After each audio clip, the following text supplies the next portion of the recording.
السلام علیکم، کیا حال ہے آپ لوگوں کی؟ امید کرتا ہوں آپ سب خیریت سے ہوں گے۔ تو ویلکم کرتا ہوں آپ لوگوں کا قیامت کی نشانیاں سیریز کی ایک اور نیو ایپیسوڈ میں۔ تو دوستوں، اس سیریز کی پچھلی قسط میں ہم نے بات کی تھی کہ حضرت عیسیٰ علیہ السلام اور دجال کے درمیان جو جنگ ہوگی وہ نیزوں سے یا تلواروں سے ہوگی یا آج کل کے جدید ہتھیاروں سے۔ امید کرتا ہوں کہ آپ لوگوں کو ویڈیو پسند آئی ہوگی۔ تو آج ہم اس ویڈیو میں بات کریں گے کہ حضرت عیسیٰ علیہ السلام کے نزول کے بعد وہ کتنا ٹائم دنیا میں قیام کریں گے اور جو وہ خلافت بنائیں گے وہ کیسی ہوگی۔ تو جن دوستوں نے اس سیریز کی پچھلی ایپیسوڈ کو نہیں دیکھا تو وہ ابھی چینل پر جائیں اور پچھلی ایپیسوڈ بھی دیکھیں، اور اس کے علاوہ قیامت کی نشانیاں سیریز کی تمام ایپیسوڈ کو شروع سے دیکھیں تاکہ آپ کو قیامت کی چھوٹی اور بڑی نشانیوں کے بارے میں تفصیل سے معلوم ہو سکے۔ تو چلیے چلتے ہیں اور اس سیریز کی آج کی قسط کا آغاز کرتے ہیں۔ تو دوستوں، حضرت ابو ہریرہ رضی اللہ تعالیٰ عنہ سے مروی ہے کہ رسول اللہ صلی اللہ علیہ وسلم نے فرمایا ہے، عیسیٰ بن مریم علیہ السلام نازل ہو کر دجال کو قتل کریں گے اور 40 سال دنیا میں رہیں گے۔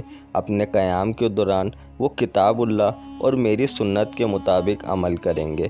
ان کی وفات کے بعد لوگ عیسیٰ علیہ السلام کی وصیت کے مطابق قبیلہ بنو تمیم کے ایک شخص مقت کو آپ کا جانشین بنائیں گے۔ مقت کی وفات کے بعد لوگوں پر 3 سال گزرنے نہ پائیں گے کہ قرآن مجید لوگوں کے سینوں اور ان کے مصائب سے اٹھا لیا جائے گا۔ ایک اور روایت ہے کہ حضرت عبداللہ بن عمر رضی اللہ تعالیٰ عنہ بیان کرتے ہیں کہ رسول اللہ صلی اللہ علیہ وسلم نے فرمایا ہے، عیسیٰ بن مریم علیہ السلام زمین پر نازل ہونے کے بعد نکاح کریں گے اور ان کی اولاد بھی ہوگی۔ وہ 45 سال تک دنیا میں رہیں گے، جبکہ ایک روایت میں 40 سال کا عرصہ بیان ہوا ہے۔ پھر ان کی وفات ہو جائے گی اور انہیں میرے پاس میرے روضے میں دفن کیا جائے گا۔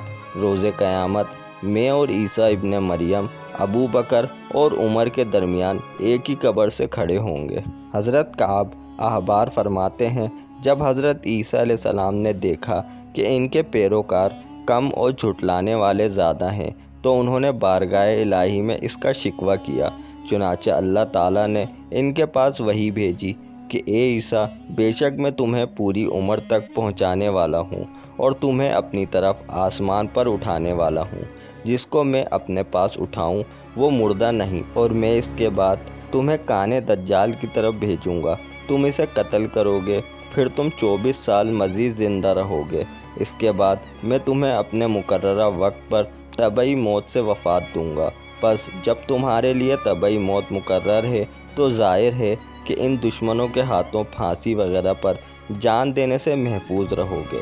آگے حضرت کعب احبار فرماتے ہیں، یہ بات رسول اللہ صلی اللہ علیہ وسلم کے اس ارشاد گرامی کی تصدیق کرتی ہے جس میں آپ صلی اللہ علیہ وسلم نے فرمایا ہے، ایسی امت کیسے ہلاک ہو سکتی ہے جس کے شروع میں ہوں اور آخر میں عیسیٰ علیہ السلام ہوں گے۔ ان احادیث سے یہ بات ثابت ہوتی ہے کہ حضرت عیسیٰ علیہ السلام جب زمین پر تشریف لائیں گے تو پہلے وہ دجال کو قتل کریں گے اور اس کے بعد پوری دنیا میں وہ خلافت محمدی بنائیں گے اور دین اسلام کو پوری دنیا میں عام کریں گے، اور اس کے بعد وہ یہاں پر شادی بھی کریں گے، ان کی اولاد بھی ہوگی، اور وہ خلافت ایسی ہوگی کہ پوری دنیا کو وہ عدل و انصاف سے بھر دیں گے۔ اور ان احادیث سے ہمیں یہ بھی پتہ چلتا ہے کہ حضرت عیسیٰ علیہ السلام دین محمدی پر ہی چلیں گے، وہ اپنا دین رائج نہیں کریں گے۔ تو دوستوں، قیامت کی نشانیاں سیریز کی آج کی قسط کو یہیں پر اختتام کرتے ہیں۔ اس کے علاوہ ہماری ایک اور سیریز چل رہی ہے، رمضان المبارک اور اسلامی ہستیاں، تو آپ چینل پر جائیں اور وہ سیریز بھی ضرور دیکھیں۔ آپ کو یہ ویڈیو کیسی لگی ہمیں کمنٹ کر کے ضرور بتائیے گا۔ ویڈیو اچھی لگی تو ویڈیو کو لائک کریں، چینل کو سبسکرائب کرنا مت بھولیے گا، اور اس ویڈیو کو اپنے دوستوں کے ساتھ زیادہ سے زیادہ شیئر کریں۔